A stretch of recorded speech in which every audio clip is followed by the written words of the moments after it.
You are listening to the 312 Squadron podcast. My name is Nyxsera. I'm Andrew. Catherine. And Emily. This week we have some very special guests, two pillars of our community as they just introduced themselves. Catherine Nyxsera and Emily Rastyl are joining us, and I just want to thank you both for making the time during your lovely weekdays. I'm sure you're both busy to join us for this episode. I'm super excited. Thank you. Yeah, no problem at all. Thanks for having us. Of course. We've got a lot to talk about with you two, but first I just want to shout out the X-Wing community really quick. I don't know if y'all heard, but in wake of there not being any X-Wing specific announcements or coverage for Atomic Mass Games mini extravaganza, the X-Wing community took it upon themselves to do an X-Wing extravaganza where it was just a bunch of different streams from across the world streaming X-Wing. That was just a couple of days ago that ended. And I just wanted to give the community a shout out. I think that's pretty cool. Don't think it was out of spite at all. It was just kind of fun. I was going to say it was very cool. You know, it's always fun when the community comes together like that and shows that, you know, there's interest and support. Yeah, did anybody get a chance to watch any of the extravaganza that just happened? Any tuning in any of the streams or anything like that? I caught some of the content on Viper and some of Pim's painting. I caught Pim's painting as well. That was fun. That's cool. Yeah, that was great.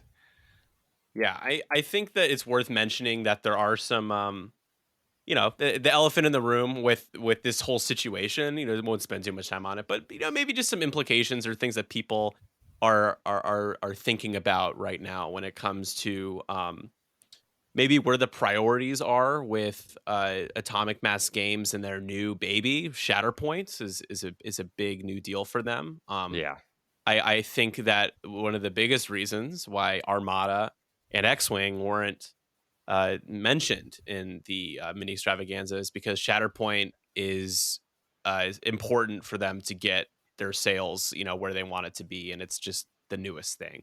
I'm curious what y'all think about that. And if you've had the chance to play Shatterpoint, I haven't had the chance to demo it yet. Yeah, I haven't played it. I've seen someone else play it next to me while I was playing an X-Wing game. That's as close as I've gotten. You were exposed to it? I was lightly exposed to it, yes. I Catherine, got to see what the about you? demo at Adepticon Oh, this neat. year. So yeah, I haven't got to play it, but I saw that, you know, seeing the demo. Yeah. It looks good. What were your so beyond that? What were your impressions of the game? Is it something that you would be like? Would you be someone that would buy this game? I mean, the price point is not cheap, right? Yes, I would probably buy into it if if my situation wasn't as it was currently. Yes, I would definitely look into it. It's got a lot of cool stuff going on. I was very excited when they announced it. I thought it looked great, and I haven't had a chance to play it yet. But I know all the rules. I watched like YouTube videos on how to play it. I wanted to go to our local game store because they had a demo kit. So I've just been looking for someone else to get it.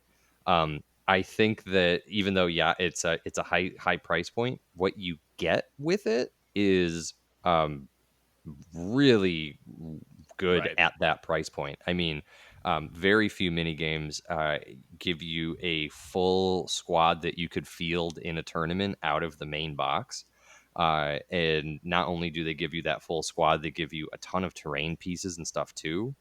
And that's why I think that, you know, AMG is really pushing Shatterpoint right now. They want this to do well. They've made it pretty enticing for you to go out and buy it. Like, I think that for the components that you get in it, it possibly could be like undercost in the core set. I don't know, like the individual pieces that you can buy with it. Yeah.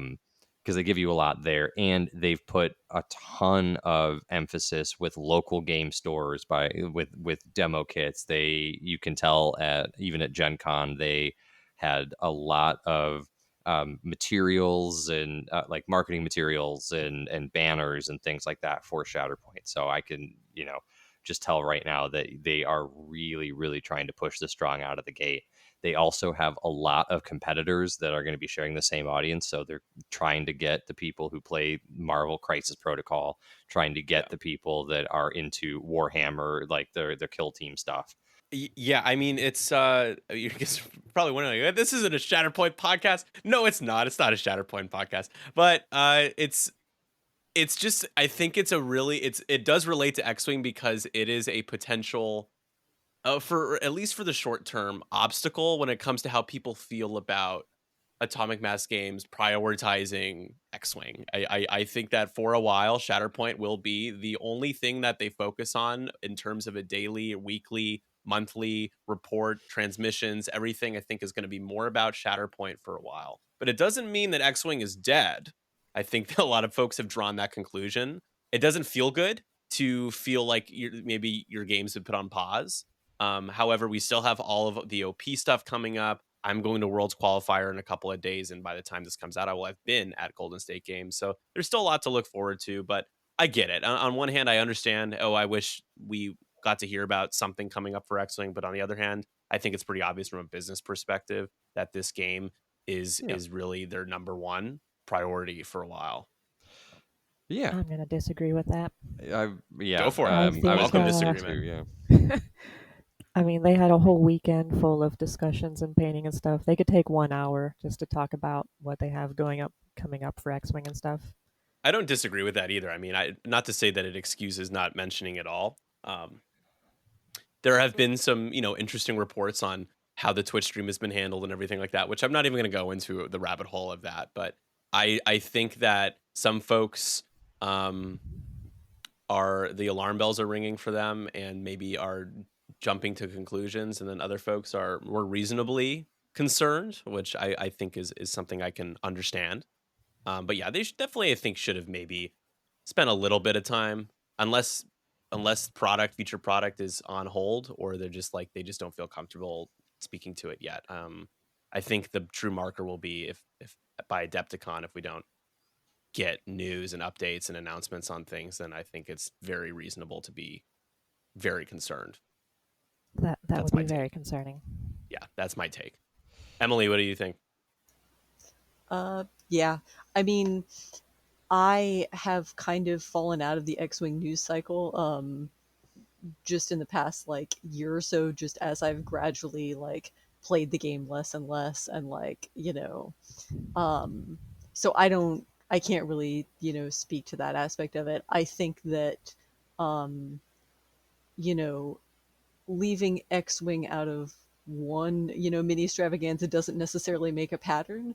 But I agree, I would be concerned if that continues, in the sense that like we just haven't had a lot of like I haven't heard a lot of new stuff about X-Wing in terms of like actual like big product releases, and so I think that's what's making people anxious, is the lack of Battle of Endor, I think, anything. is what everyone wants to hear about right now. Yeah, Yeah. that was The the last last- big thing. Yeah. The last news we got was at Adepticon, and of course, they announced the starters, which we've got, and they announced the Bomber and 2400 re-release, which we got. Mhm. So now's like a good time to be like giving us a little update on Endor, or Something, the yeah. next scenario pack, or the next squadron pack, or other Right, yeah. starters.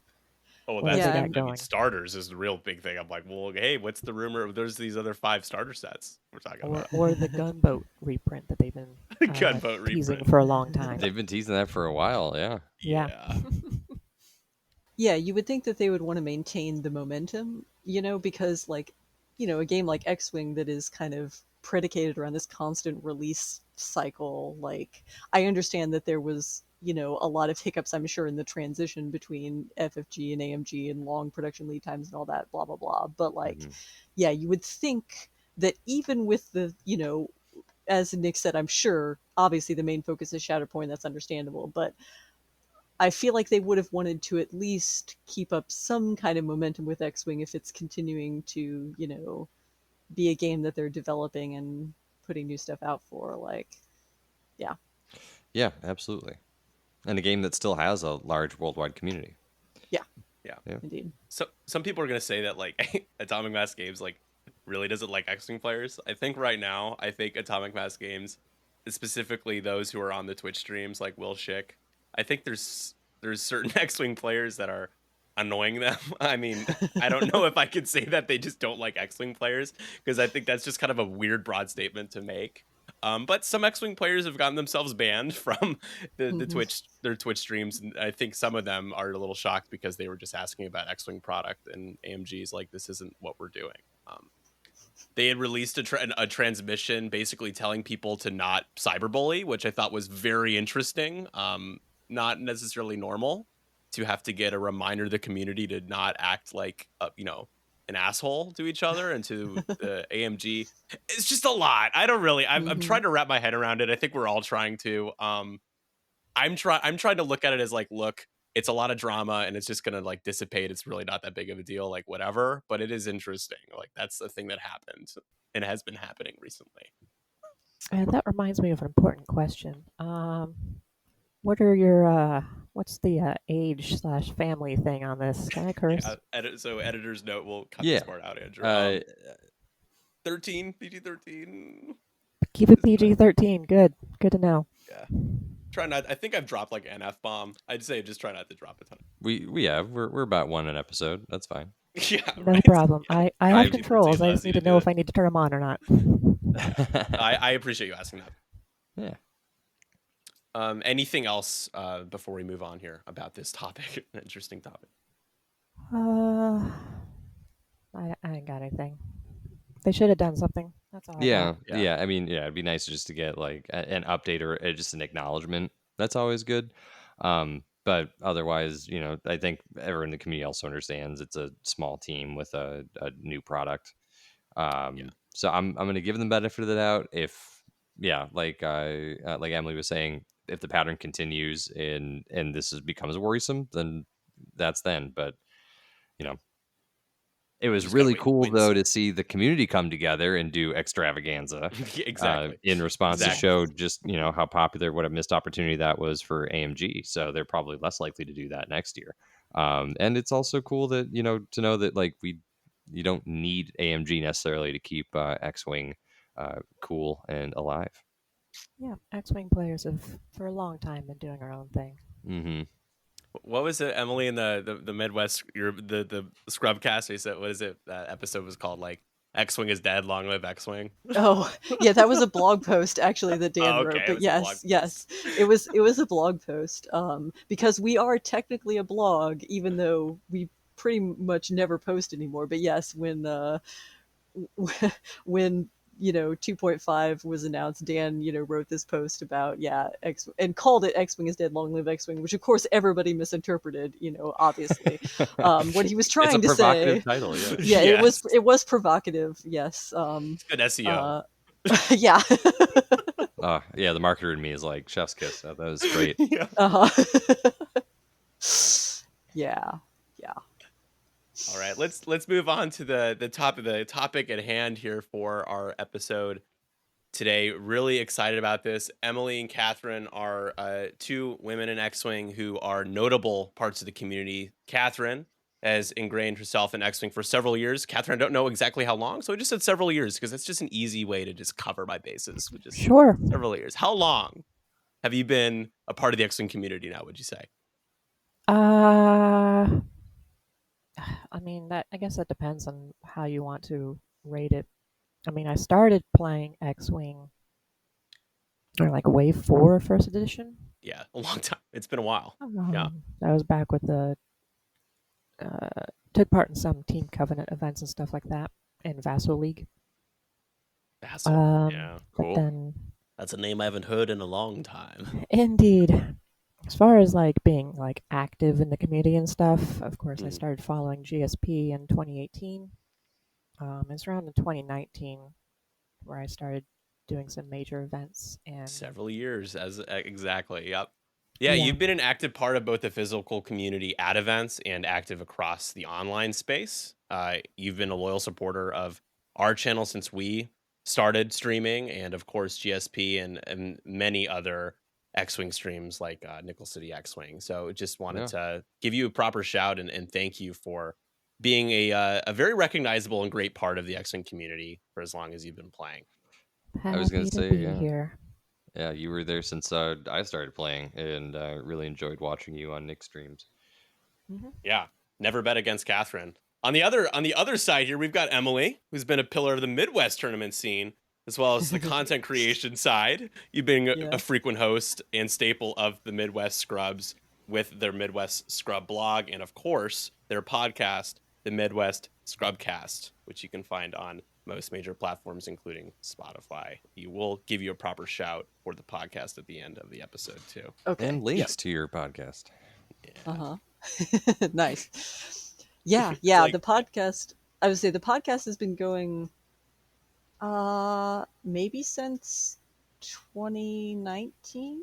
Yeah, I think 2019 since we've been doing the podcast, and it was a blog for like maybe a year before we started podcasting, I think. So, it's been a while now.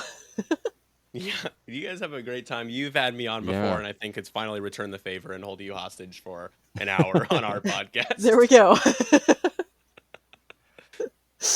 All I right, was so gonna say, it's definitely one of the more fun podcasts in X-Wing, and even when you're not Absolutely. talking about X-Wing stuff, it's Right, which you know, don't always fair do. warning. Anymore, we barely even talk about X-Wing. Like Yeah. it has devolved into a, you know, Matt, Dan, Clint, and Emily just talk about whatever they want to talk about podcast. Pretty much. I was so. gonna say the last couple ones on Pokemon Unite have really fueled me, because I was like, hey, I play that game. That's great. Yeah, that's awesome. All right, Yeah, I'm not as lame as I thought. Right. Or we're all lame together, one or the other. Right. Well, yes. I mean, honestly, that's what it is. But I was like, I know that. Yeah, the Midwest Scrubs are like the cool people in X-Wing. Well, thanks. You're so Kindred cool. spirits. I don't know if that's accurate, but I'll take it. To me, you're cool to me. That's all Oh, that matters. If Andrew thinks you're cool, that's all that matters. Uh-huh. Yeah. So Andrew, I'll take the first. Do you want to alternate questions, or do you want me to just take the first so you do the last two? Yeah. Yeah. That sounds great. Which one would you prefer? Oh, I meant like, yeah, you taking the first. Like, Okay, well, yeah. I'll If you want to first. start this off, yeah, I think that'd be great. Cool. All right. So gaming of all kinds has largely been dominated by men, by the male presence. I just want to ask both of you, like, why do you think that is? It might seem obvious for some folks, but like, let's dive into this a little deeper. Why do you think that's the case? Well, First, raise your hand. I can't see your hand. Catherine.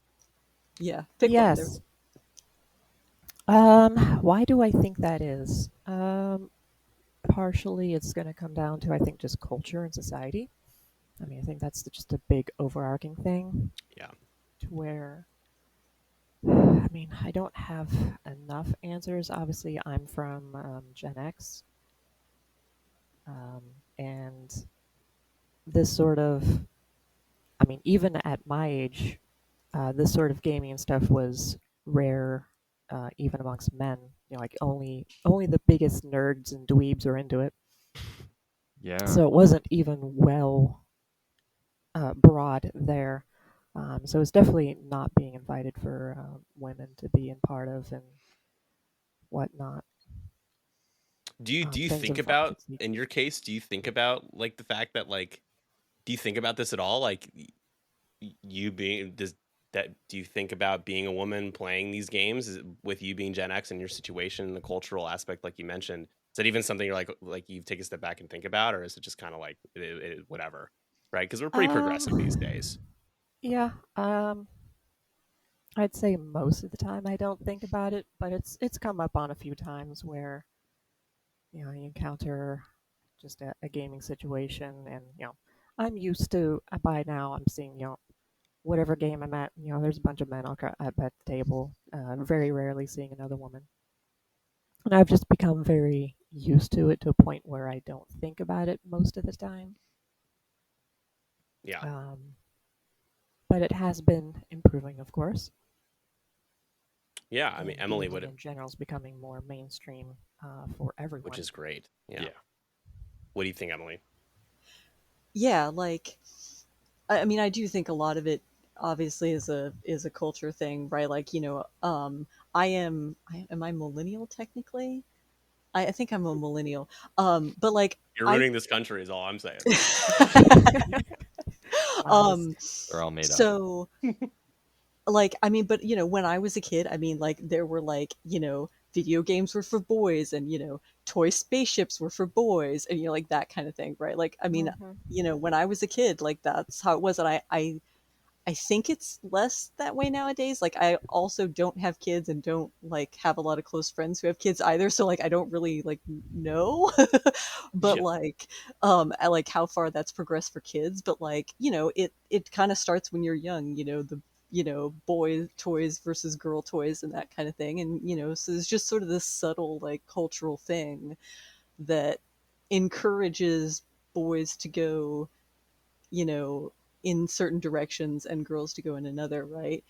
And so what's been interesting to me, like looking around nowadays, it's I actually feel like I see more women particularly doing things like RPG gaming, or like more like or like board gaming, not necessarily like tabletop gaming, but like board gaming, but not as many. I don't see as many doing like X-Wing or other tabletop games. Yeah, the miniature scene is taking a bit longer to integrate. Yeah, it's slower, definitely, it feels like. And I'm assuming that's partly because tabletop games are so like crunchy, maybe, like there's that extra barrier to entry that maybe doesn't Yeah. even it's not as gendered necessarily, but there is that sort of like extra barrier to entry there, where it's like, you have to have a lot of free mental space to to contemplate really diving into a game like X-Wing, at least to the point where you're coming out and like being seen as part of the community. Like, obviously we have no idea how many women are playing tabletop X-Wing, because we just don't know, right? But at least in terms of getting deep enough into the game to like come out to tournaments and do stuff out in the community and be seen, right? Like there is a level of commitment there that's not as deep for other games, right? Yeah. And if you're if you're a woman, statistically you're also more likely, if you're an adult woman, you're statistically more likely to be like doing more household work, more kids work, like that kind of thing, right? And so you've just got that much less space then versus a male counterpart. If you, especially if you have a family, you have that much less space to be doing other stuff. Like, I know all kinds of guys in it playing X-Wing who have families, and like they their families sometimes do impact whether they can show up for events, but they still seem to be able to like have the space to make it work. But maybe that's tougher for women, I don't know. It's I just think families is a definitely thought. a big natural part of it. If you have a family, I think it makes it more complicated. Yeah. Versus, everyone's Makes every hobby situation is more different. complicated. Yeah. Yeah, More yeah, time and also consuming. Star Wars. This is a Star Wars game, and Yeah. I mean, I'll be honest. I don't know a ton of women who like actively like love Star Wars. Star Wars is very popular, and it's very pop culture. Like, it's become with Disney very very popular. But it doesn't necessarily mean that people share a deep rooted love enough for it to be playing games like Star Wars X-Wing. Well, right. I I think think. oh, sorry. Oh, go ahead. Oh, I was just gonna say, I think that goes back to what I said about toy spaceships being for boys, and that kind of, like, there was this just kind of like Star Wars is about spaceships, shooting, and laser swords and high adventure, and that sort Right. of stuff is just like you know in society that's deemed as more of a guy thing or whatever, right? I'm Yep. gonna dissent on the Star Wars thing a bit. I think within the past 2 decades, we've seen a lot more acceptance of like women as Star Wars fans. Especially, I come from like a cosplay background as well, so I am accustomed to seeing women embracing Star Wars in this regard, and seeing just a lot of fans. But taking that fandom and trying to apply it to a game that requires a tactical mindset, also as a competitive mindset, is an extra bridge. Right. Yeah, and I don't want anyone to think that I was suggesting that there isn't plenty of women who do love Star Wars, especially been to Star Wars Celebration. Very apparent Indeed. that there's great diversity of fans. But like if you were to just take pockets of random places around your local game stores, it would skew still. Yeah. Yeah. It would just it's just the way it is. But yeah, you're right. It's a good point. Go Andrew, go ahead with the next question.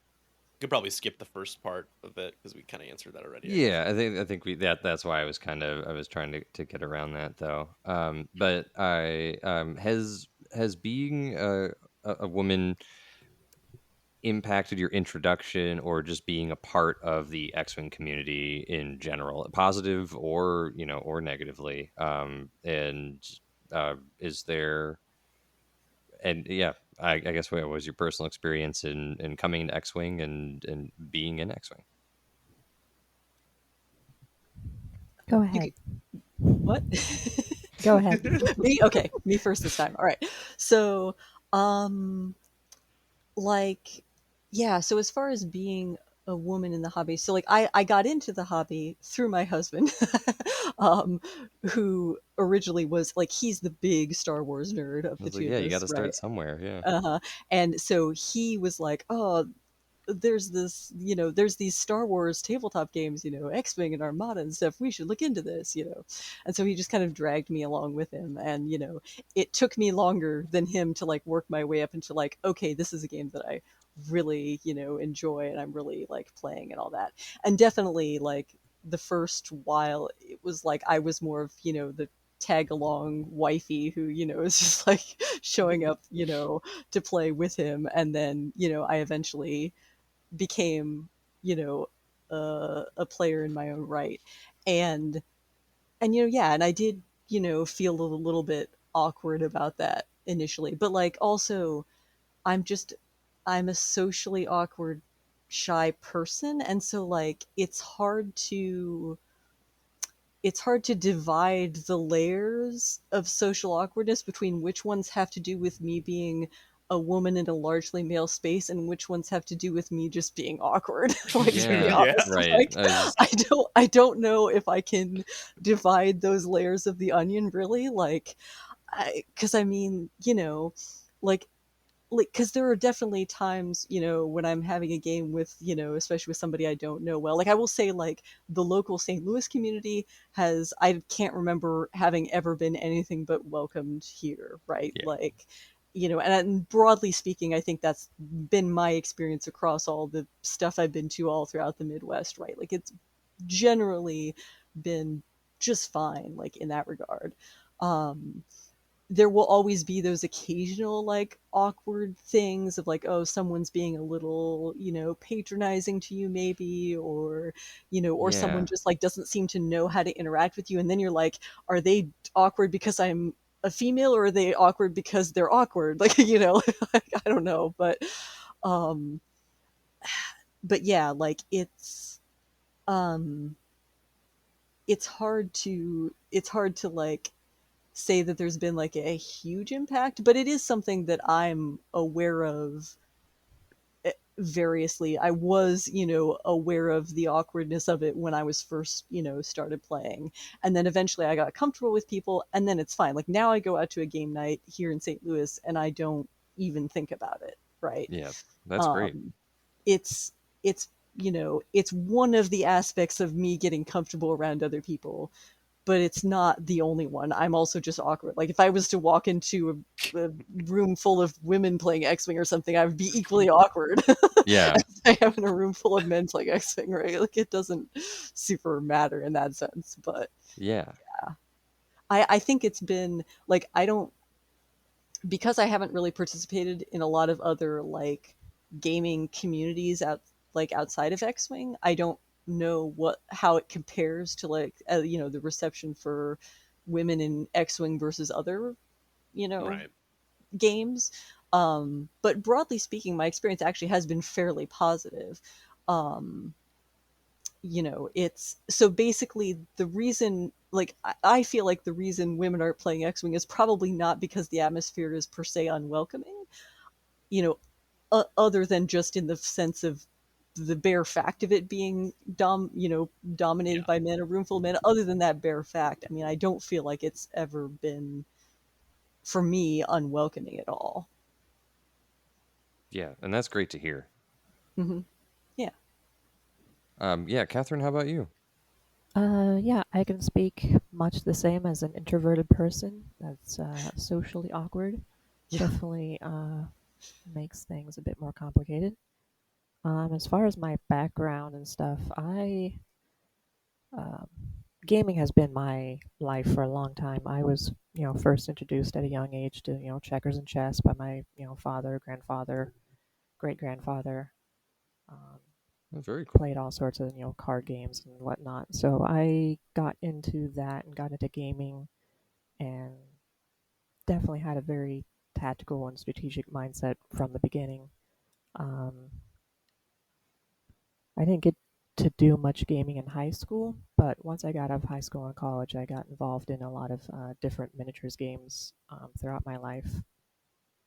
So by the time I got to X-Wing, I was, very experienced with the variety of games and had, accustomed to that sort of atmosphere. Um, as far as X-Wing, as like Emily said, I'd say overall it's been a very positive experience.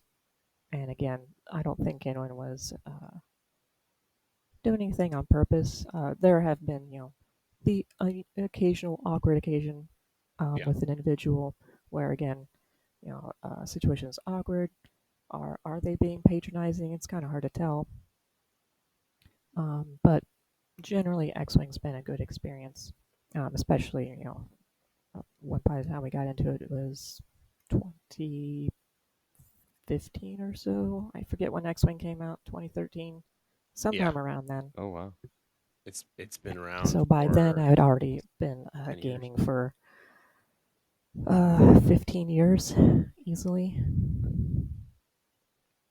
Yeah, I mean, so you had just mentioned it briefly about detecting if you have felt like it had was a factor if you were treated differently. But I do want to ask this. I mean, if maybe not just X-Wing specifically, but do you feel like you were assumed to have like less competitive or comprehensive skill around the game, or treated differently by somebody who just didn't know you because you were a woman playing? Uh, yes, that has definitely happened on occasions, especially earlier in the 2000s. I encountered that a lot in different games, um, which, you know, on the plus side meant they underestimated me a lot. So extra wins, I'll take them. Yeah. But yeah, that has definitely occurred on a number of occasions.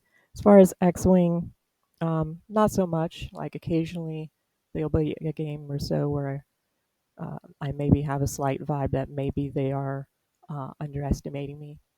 Hmm. But for the most part, the X-Wing community has been positive. Great to hear. Emily, what Yeah. about you? Yeah, I can't think of any specific examples, right? Like, I have the vague sense that, like, yeah, there have been times here and there where I've gotten the sense of, like, maybe someone's, like, and again, like, it's, if it has happened, it's been subtle enough that it hasn't been, like, in your face, Yeah. like, obvious that that's what they're doing, right? Like, I, I occasionally have had the sort of thing where like somebody's surprised by a move you made and you feel like they were like, oh, they were underestimating you, or something like that, right? Like Yeah. that happens now and then, but like nothing like blatant or in your face. Like yeah, I luckily do not feel like I've ever really had that kind of experience specifically in X-Wing. And that's great to hear. Mm-hmm. Yeah, I think chauvinism is certainly something that whether or not people are really intending to do it is something that can come out in cases where you're like at a tournament and you play somebody who maybe doesn't know you. it maybe they're over explaining because they think that you don't know what they're doing or don't fully grasp the strategy or have, and I don't know where that idea comes from. It's just an inherently flawed part of human nature that's existed for a very, very, very long time. Yeah, um that you know, happens I occasionally. know of a good friend of mine. I won't, name drop or anything, but his wife played X-Wing for a little bit, and she had experienced some chauvinism and kind of condescending behavior from men because she was a woman playing the game. And God. she didn't assume that they were trying to be a bad person, but you take that the wrong way because it's not a fair way to treat somebody. And yeah, it's interesting. I think most people, we collectively, the four of us, know most of the same people in the Yeah, competitive X-Wing scene. We've been all over playing at different events. We've been, podcasting with people, streaming with people, whatever, right? yeah, pretty. So yeah, we don't experience, most people we know don't act like that. But Yeah, um you also have players coming from all over the place, different backgrounds, some more ignorant, some who don't know any better, not as an excuse, but they just don't know any better. And there's a lot of factors, right? yeah. Yeah, I just know like my personal experience from coming from like the Magic the Gathering community, which is just such a large community in general. Been Where there. yeah, I I've heard. I think from what I've heard from friends too, a lot of it comes down to like your local store or local group culture. Where we've been lucky enough to be living in Chicago, like for our personal stores here, have a zero tolerance policy for any sort of behavior that would be against um, any gender whatsoever. Um, and I think that everyone in those stores and stuff respects that, and so it doesn't allow it to exist or permeate here. And so yeah, having your local store culture is a big aspect of it too, if you're out there listening. Yeah, yeah, definitely be a good ambassador for not just the game, but for equality and comfort amongst all players. Making sure that people want to come back, no matter who they are. They have a that they feel welcome. And that leads to our last question. Actually, Andrew, I'll throw it to you. Yeah, sure. So I was just like thinking if you had any thoughts too, if there's some ways that X-Wing or the gaming community can diversify, or is there anything that X-Wing needs to do to be more welcoming to female gamers or gamers who are even antisocial? I think the best thing we have going on right now is, I've encountered a lot of X-Wing players that have daughters and and sons as well that they are uh, teaching and growing up and having exposed to these opportunities.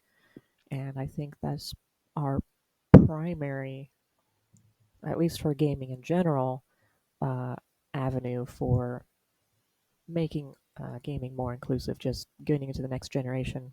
As for X-Wing specifically, because you can't promise X-Wing will last to the next generation, but just being open to allowing additional players to join in. No gatekeeping. Hmm. Um, And there are ways to I can't. gatekeep that Yeah, isn't just like gatekeeping by like curb stomping your opponent with your meta list instead of trying to like help them learn. There's very many ways you can gatekeep people out of coming back. So I throw that in yes, there. that is. Hmm. I've I've been a game demo before, and also being a woman, there is the conscientiousness of when I'm demoing a game to make sure I am not. Uh, I don't know how to word this properly. Obviously, I don't want to assume that they have no idea what they're doing, Yeah. but I also want to make sure I'm teaching them. So, gauging where gauging where their level is without making any assumptions before I start instructing. Yeah, and that's a skill in and of itself. Is Mhm. just teaching X-wing too, because this is a complicated game that has a lot of strategy and a lot going on that it took me a while to pick up on, at least. So Indeed. yeah, making it accessible for new players is just hard enough as a skill on its own, despite trying to overcome anything else. Yeah, miniatures games just have that additional uh, uh, entry point of Yep. what That you have to additional learn to be able to barrier. do it. Yeah. How about the Uh, Rastyl? Yeah, no, I don't have much to add to that because yeah, like I mean, at the end of the day, like just keep trying to make your communities like, positive and friendly and, if a female person, shows up to play at your store, you know, treat them more or less like you would anybody else, like yeah. that, because that's the thing is like I just want to show up to be an event and just be treated the same as anybody else. That's all I want, like that's, and it's not that big of a, it's not that big of a barrier. I mean, like, we're all awkward and stuff, so like obviously,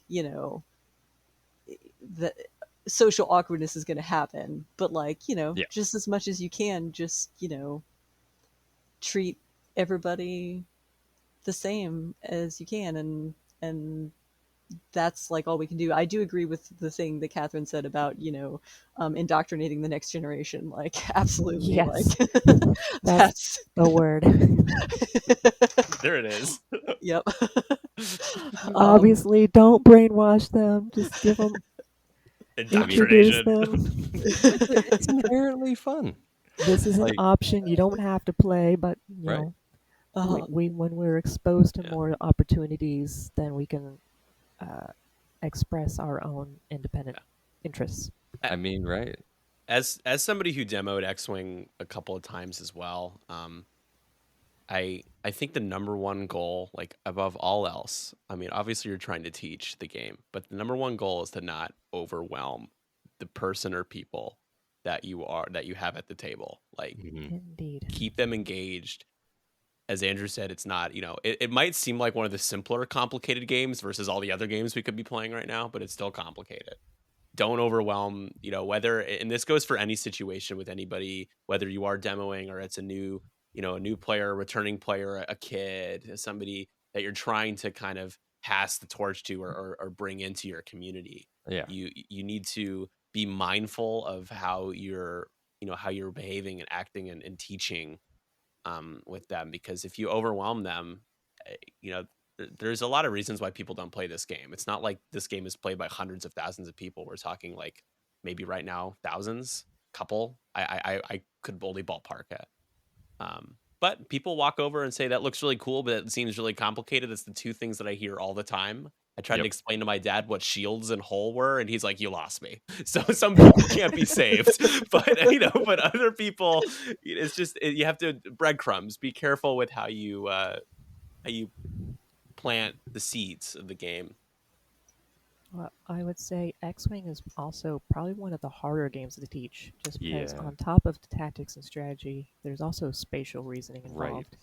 You gotta, it's a lot to learn and adjust to the maneuvers and where you're going to be and where they're going to be, and you don't have boxes or squares or Right. inches to measure Yep. who's doing what where.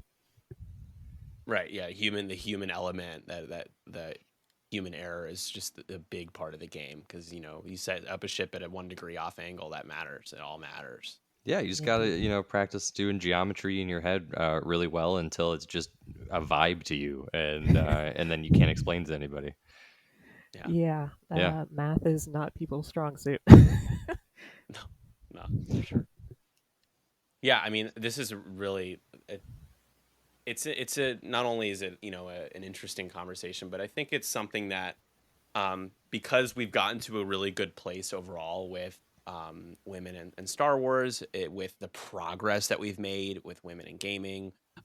Although X-wing doesn't have a ton of of female representation right now. I feel like two of you are great leaders and figures of the community who happen to be women, which is awesome. But I mean, we're in a place now where we've gotten progressive enough. We're more welcoming, but it still could be better. I would still love to see more representation in Yeah. X-Wing and in all gaming. I think we would all prefer that, right? Like, Indeed. Absolutely. but it's not something you can just solve. And we go back to culture, upbringing, societal perspectives, and stereotypes, and everything. And those are all pretty big barriers that we've started to chip away at. Yeah.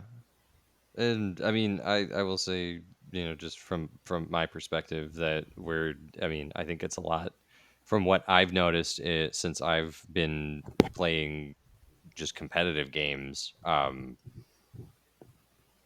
It's been better for me. Like I've seen like more representation in just the past 5 years than I have than in the last 10 years. Indeed. And so it's great that it's moving in the right direction. Obviously, still a long way to go, but definitely happy to see where it's been going. I mean, Yeah. what we really need is we need a cultural injection of miniatures games into mainstream. Yes. Like, we need a critical role of miniatures games. Yeah. That would introduce a lot of people and make people who have never even thought about these things interested in trying them, to include a lot of women. Yeah. Was it Emily? Did you bring up RPGs earlier? Was that you? Yeah. Yep. That's a really great point. Because RPGs are really diverse. Like, they're so popular now. Like, everybody's playing an RPG. I feel like. Yes, I mean, it's they just are gotten on a huge upswing right now, and huge that's upswing in all partially to do things. with things like Critical Role. Yep. Mm-hmm. Yeah. You mentioned Critical. Yeah, exactly. Definitely. I mean, so any closing or additional things about this before we move on? Nope. For any woman that's hearing this, or any person at all, feel free to try things and just have fun. That's all that really matters. I think I wanted to put Emily on the spot here. Emily, you and Clint both play X-Wing. I know Clint's probably not playing X-Wing as much right now, but you've gotten to the point in your relationship where you just despise playing each other, whether it's at events or casually, because you have to live with each other. Yes. It's amazing. Yep. We basically can't play against each other anymore because we're both too competitive, we're both too perfectionist, and like and the problem is when you when you live with someone and you're really close to them, and and you're married to them and all that, and like you let your guard down, and you instead of when you lose a ship, instead of putting on your nice face and moving along, you allow yourself to feel emotions about that, and then those emotions vibe off the other person's emotions, and then it's just a downward spiral into hell. And then you maybe just don't play each other anymore. Yeah, you get to be toxic. Jeez. Oh, that's incredible. I can vouch for that. All my past relationships do not want to play games with me. Yeah. It's amazing.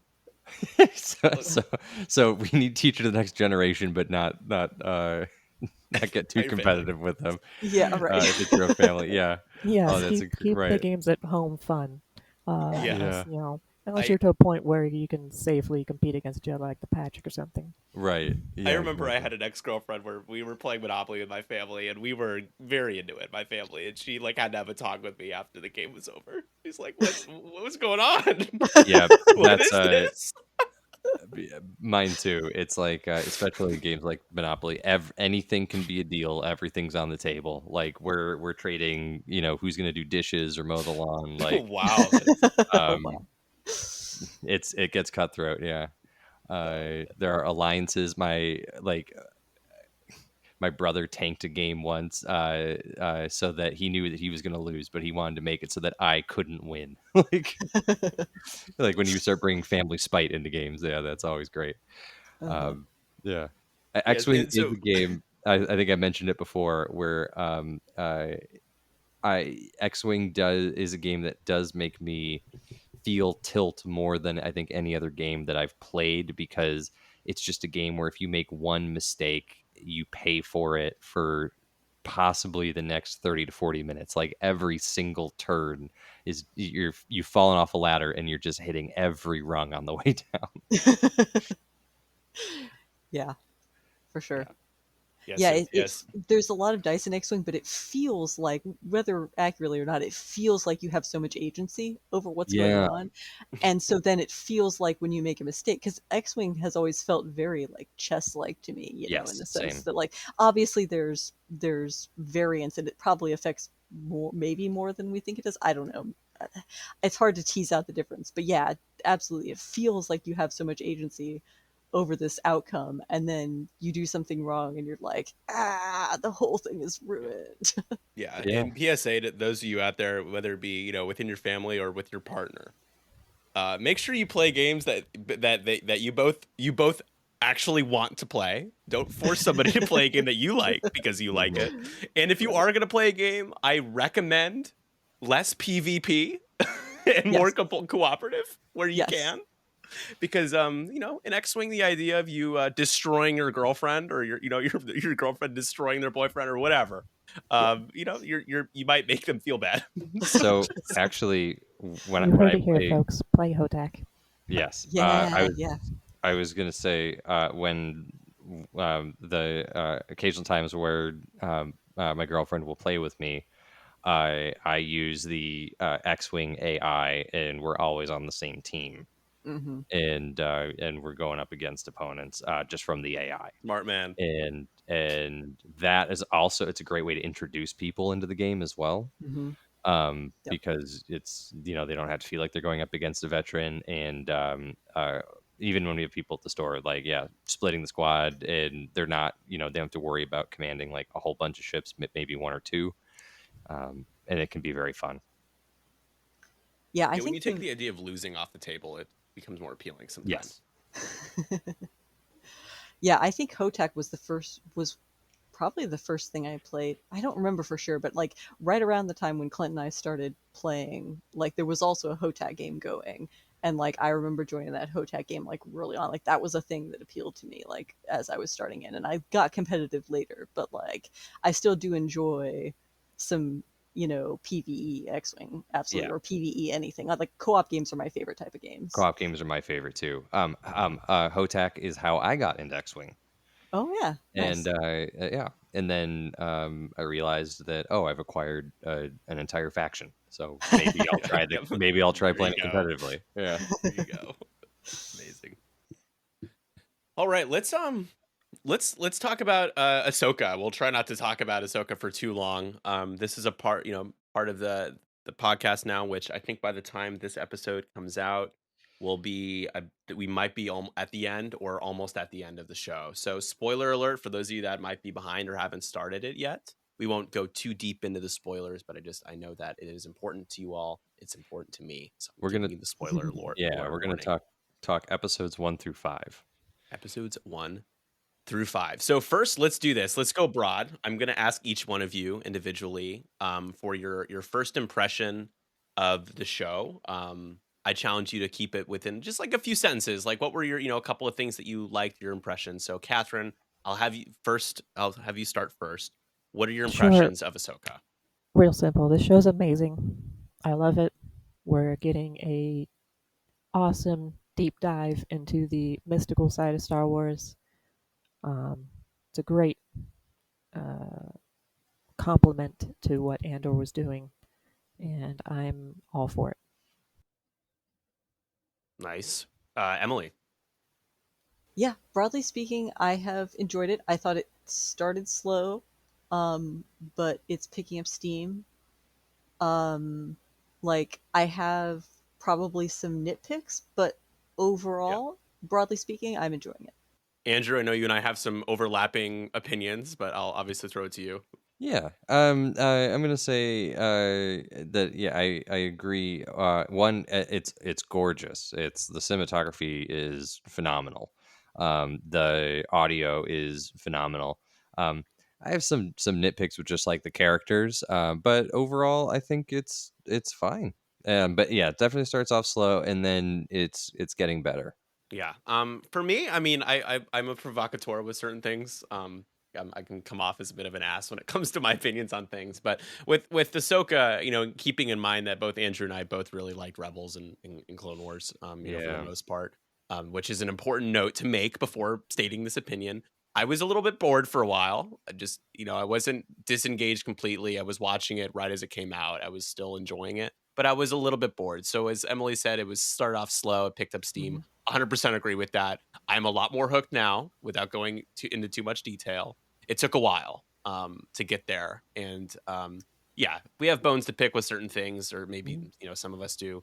But now, yeah, I'm looking for, I'm curious to see where the next couple episodes go, because we're almost at the end point of season 1 already. So I'm curious, Catherine, when you're saying that we're getting introduced to like the mysticism side of Star Wars, because I think I may have missed something on understanding that part of it. Mm-hmm. And so I was curious on what mysticism is in the show. Are they going over?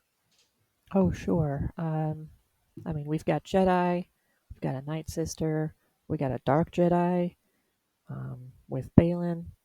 He's got his own apprentice who he's So is it? teaching in this mixed Jedi but not Jedi sort of way. Yeah. Okay. We got a former Inquisitor who is also got some other stuff going on that we maybe don't have an answer on yet as of episode 5. But green smoke, World Between Worlds. world between worlds, we got that. Um, Anakin makes an appearance. Is he a Force ghost? Is he a Right. memory? Some combination of the two. We're getting a lot into high fantasy. So Braylon isn't like a Sith. He's Or something Balin else. He's Skull, yeah. Or Balin correct. Skull. He is Sorry. a Yeah. dark Jedi. Huh. A So Dark Jedi, yeah. do they go over what Dark Jedi are in any other media? They, as far as like live action or animated media, I don't think there are any canon representations of Dark Jedi. Huh. Okay. Of course, That's they cool. appear often in legends. Um, the most common, or the first example that jumps to my mind is Dark Forces. Oh, Sorry, love no, that. not Dark Forces 2. Jedi Knight 2, Jedi Outcast, Mm. the sequel to Dark Forces 2. Yeah. With Jarek and his gang. Okay. Spoilers for a game that came out Yeah, 20 right, years right. ago. At this point, Yeah. I think you're safe. We've all seen Rebels and Clone Wars, I assume, right? I think only Emily's the only one I don't know for a fact if you Oh like yeah, seen. I've seen Rebels and Clone Wars. Yeah. Okay. So what's really kind of interesting about this show, which is that from what we've gotten so far with the shows to now, we have everything is kind of at a slightly more mainstream level, whereas if you weren't into Rebels and Clone Wars, you could easily get Right. into it. Every Obi-Wan, Book of Boba Fett, whether your opinions on it, whatever, that's aside. The Mandalorian, especially, right? And Andor. Versus Mhm. this show, Ahsoka, if you are rewarded for being a deep fan who did appreciate and watch Rebels and Clone Wars, and if you Yeah. didn't, I think this is a show that you're really going to struggle with a lot. That's I just would my assume opinion, so, but because right. if you literally didn't watch Clone Wars, didn't watch Rebels, you're not really going to understand the context of these characters. Like you're still following more or less what's going on, because they did, and that's again probably part of why I was more bored in the first few episodes, is because they were doing some stuff that was like kind of giving context to like who these characters are a little bit, Mhm. um and which was information that I didn't need to know because I already knew it, right? Yeah. But no, Which is interesting, right? Because they're almost like introducing it to people, but you know that those people who need an introduction to it are probably not interested. It's just kind Right. of an interest. Right. Or, yeah, they're either not watching it at all because they don't care, or if they are watching it, they need probably more information than what you're giving them. Like a Yeah. lot more, right? Yeah, it's for no one. Because it's definitely like they're taking like that Marvel approach where it's like, look, you saw the old stuff or you didn't. Uh-huh. Yeah. Yeah. Yeah. Yeah. Filoni is, most people know Filoni as the architect behind, you know, he's the Lucas guy. He was kind of his protege. Like he was hired by Lucas. He stuck around with the transition to Disney, and he's been the architect behind Clone Wars and Rebels and And and Rebels, and yeah. also just all the animated content he's been involved with. And Yeah. now he's making the transition over to live action. He's done so with The Mandalorian already. He's doing it with this show with Ahsoka. And yeah, I mean, it's rewarding if you invested in the stuff that a lot of people dismissed as, kids shows, as, one-off content that wasn't worth their time. He takes care of you. That's what Filoni's known for. He's the passionate Star Wars fan that wants you to know that he cares about what you care about. I mean, yeah, it came across in Rebels and the Clone Wars.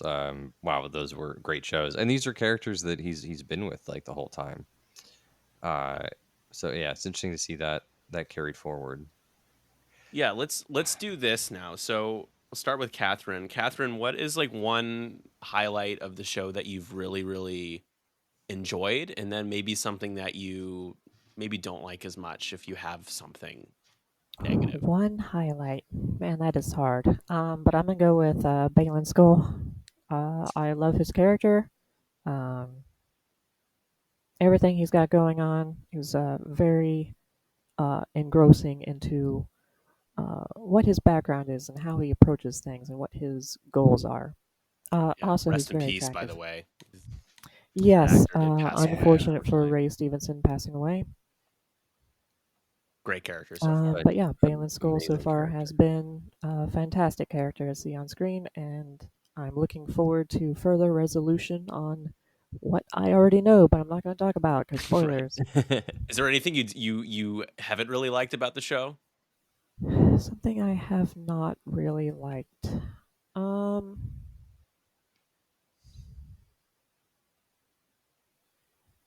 The silence means it's a good sign. It means you really like it. Yeah. That's good. yeah, come back to me. Maybe I'll think of Okay, something. sure. Emily, highlighted something you Yeah. don't like. So, yeah, so far my favorite scene sequence whatever has been, the whole Anakin, force vision or whatever it was, dream sequence. Like, that was just really like cool and emotional and all that stuff. And especially as somebody who's seen both Clone Wars and Rebels, right? Like that was a big Right. throwback moment, and all that. So that's like a scene that like majorly sticks out to me as something I really loved. um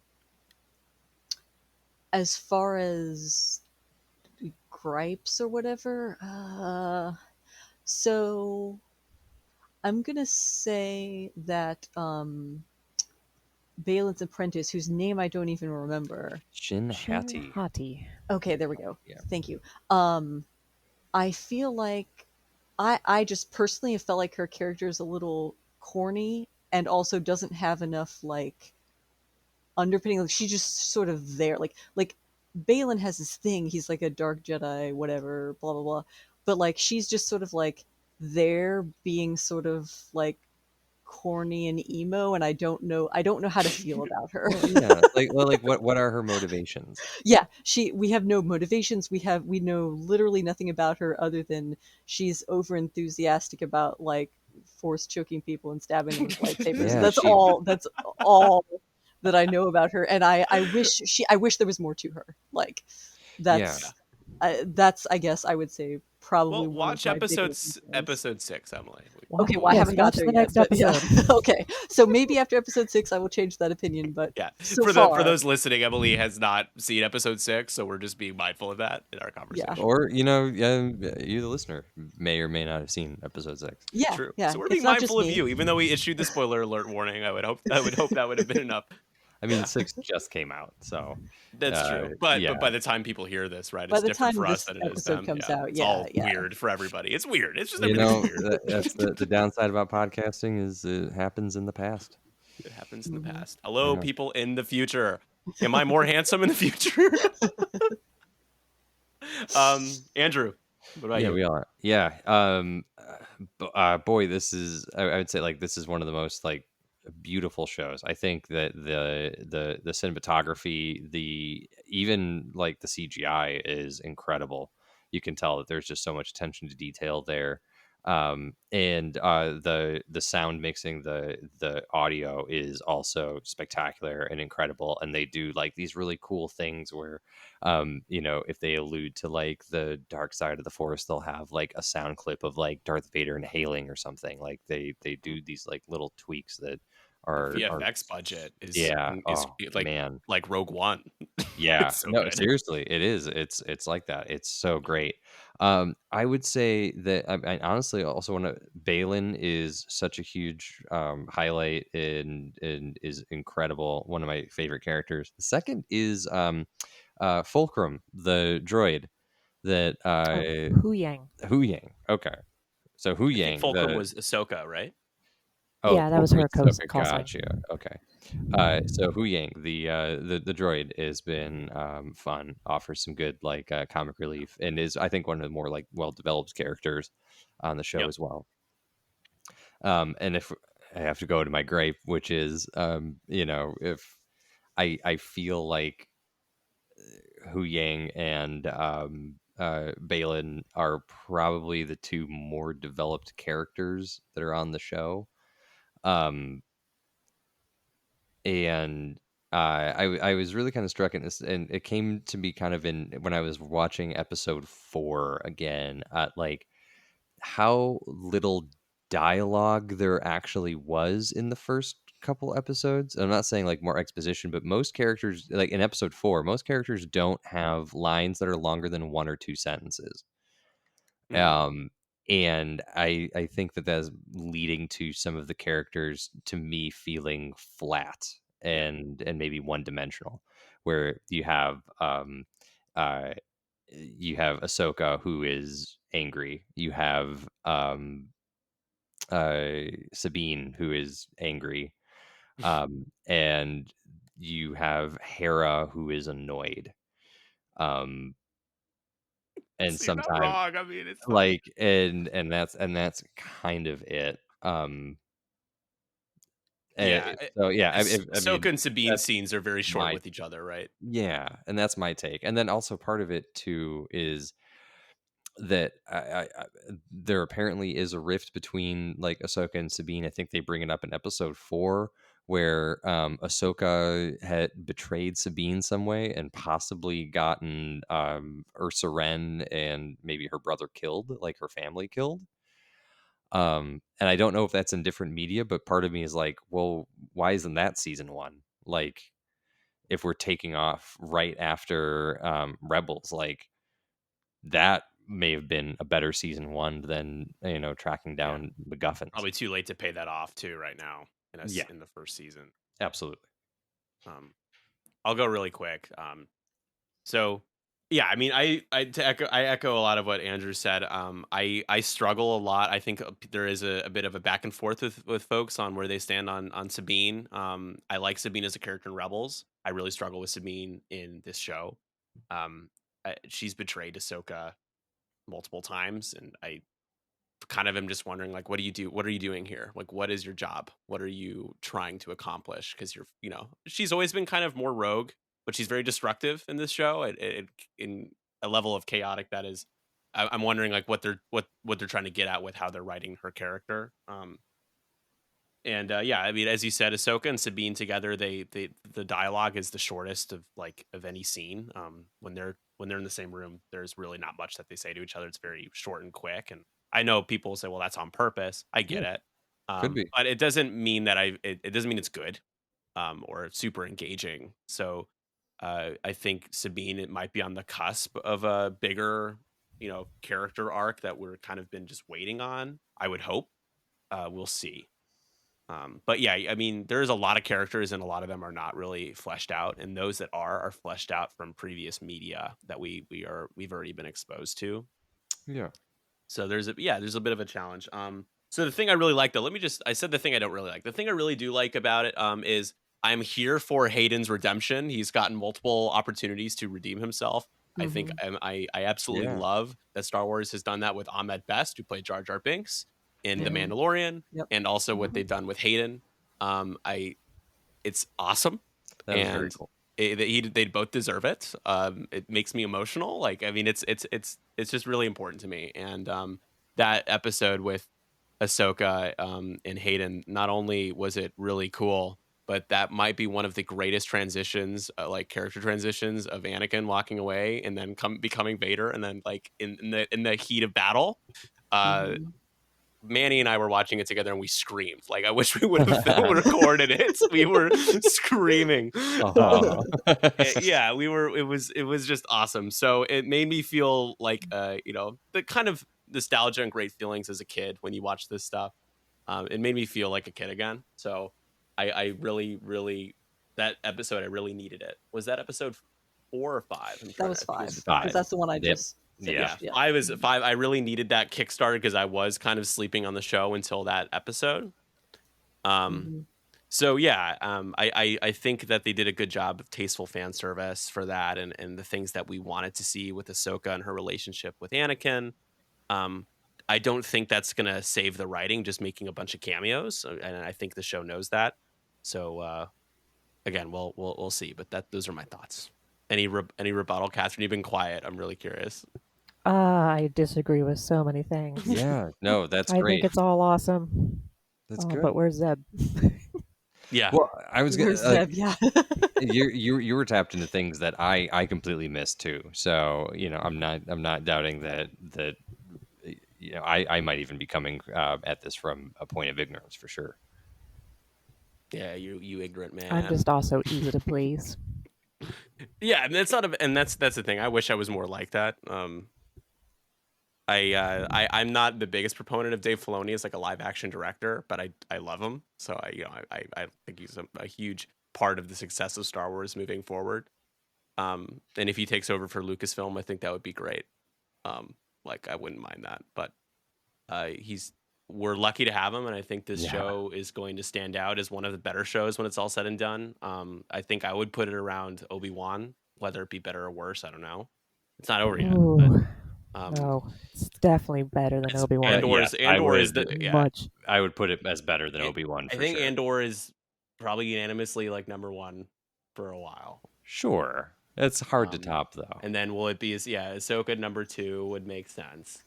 I liked Obi-Wan, so I put it still as number 2 or 3, but I like Obi-Wan, but yeah. it has some very big flaws. Yeah.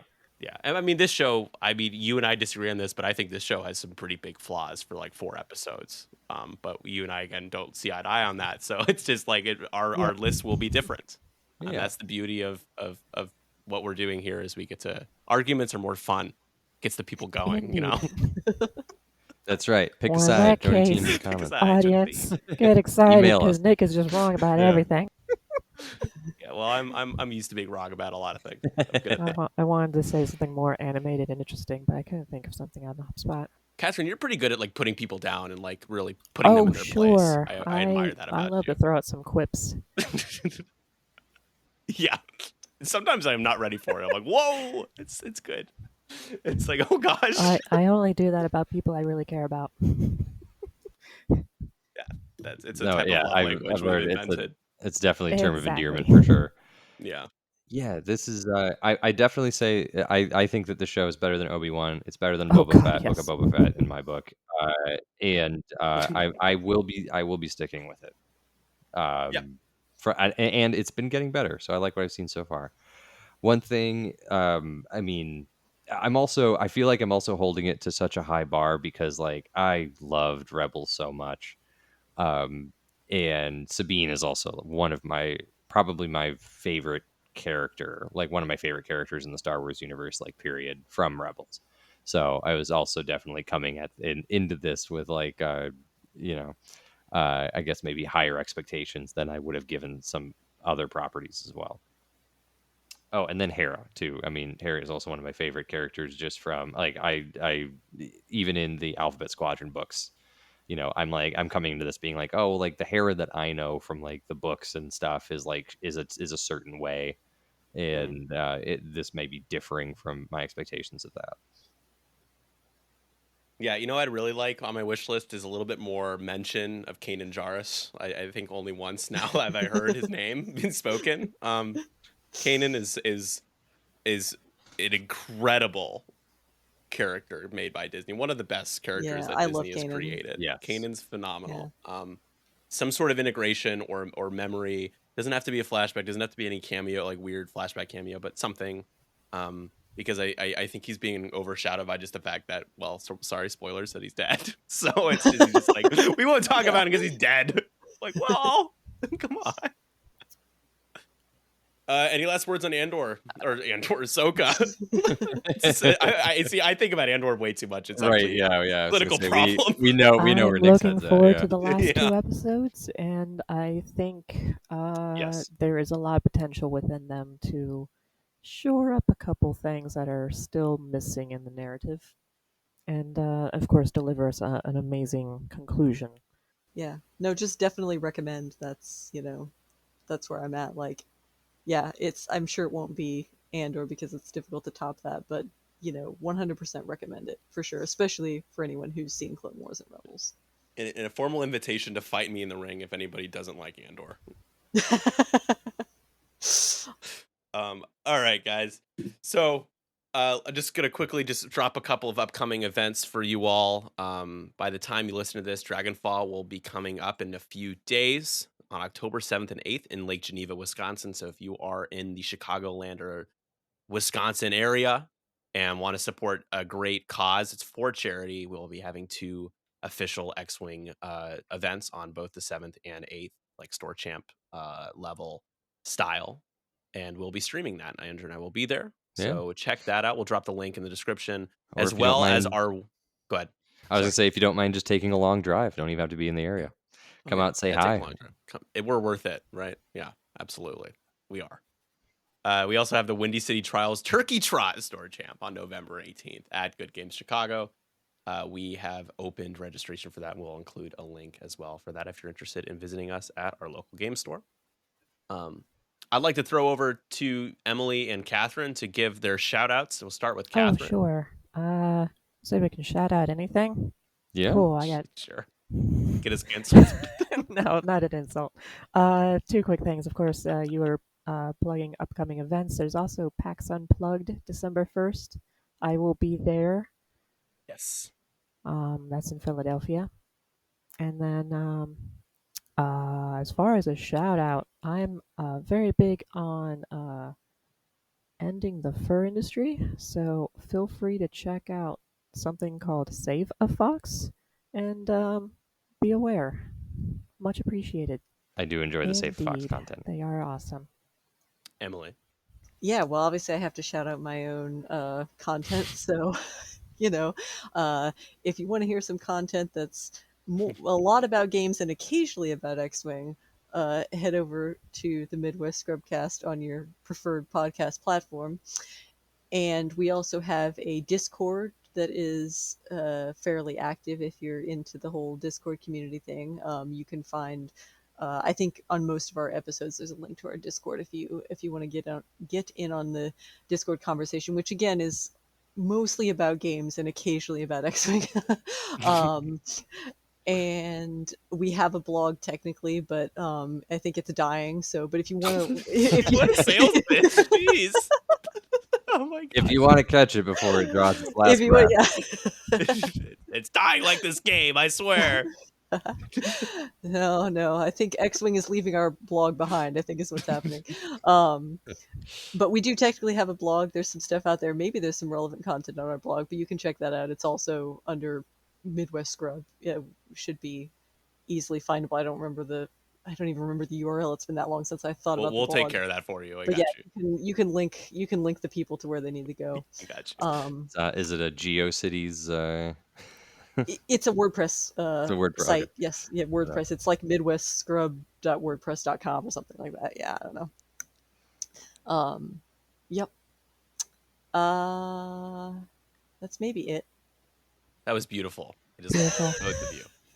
Amazing. You're just fantastic. All right. Andrew, anything before I close this off? I was just gonna say, yeah, you can find our Tumblr. No, just kidding. On that note, join us on MySpace 312, and we just want to get on all the almost dead platforms. But no, if you're in the area, if you're at Dragonfall, if you come to the Turkey Trot too, always feel free to say hi. We would love to hear from you. And you can also send us an email or join our Discord if you have any questions. And you can also drop some questions that we might get answered on the show. Yeah, and exactly. we really appreciate it. So thank you so much for listening. Yeah. All right. So thank you, everyone, for listening to this episode, as Andrew said. And thank you, Emily and Catherine, for joining us tonight. It was an amazing conversation, and I really enjoyed the cathartic experience of talking about Ahsoka. It was great. Appreciate that. When we return, I will break down my experience at Golden State Games. It will be my second year in a row going to that, and Manny will be back joining us in the cockpit for that episode. Be sure to follow us on Twitch, where we live stream tons of X-Wing and other things, like me struggling immensely on Grandmaster at Jedi Survivor. You could watch our edited videos on our YouTube channel, and go and like our page on Facebook. And then if that isn't enough, we also do have a Discord. So click the link in the podcast description. All the links will be there for everything we mentioned. And we look forward to connecting with you. Until next time, for 312 Squadron, I'm Nyxsera. And I'm Andrew Kuba. And I'm Catherine. And you two go.